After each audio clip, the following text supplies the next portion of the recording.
बारामती तालुक्यातील मोरगाव इथं 79वा स्वातंत्र्य दिन मोठ्या उत्साहात साजरा करण्यात आला। यानिमित्त विविध कार्यक्रमांचं आयोजन करण्यात आलं होतं। ध्वजारोहण, विद्यार्थ्यांच्या कवायती आणि प्रभात फेरीनं संपूर्ण गावातील वातावरण देशभक्तिमय झालं होतं।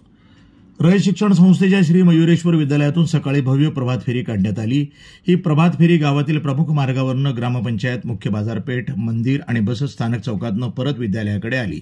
या प्रभात फेरी दरम्यान विविध ठिकाणी ध्वजारोहण करण्यात आलं। पोलीस मदत केंद्रामध्ये सहाय्यक फौजदार वाघोले यांनी तर ग्रामपंचायत कार्यालयामध्ये सरपंच अलकामाई तावरे यांनी ध्वजारोहण केलं। याचप्रमाणे श्री मयुरेश्वर विद्यालयामध्ये प्राचार्य अर्जुन कोकरे, विद्युत वितरण कंपनीमध्ये दादासाहेब नाळे आणि श्री मयुरेश्वर मंदिरासमोर बाळासाहेब गारडे यांच्या हस्ते ध्वजारोहण संपन्न झालं।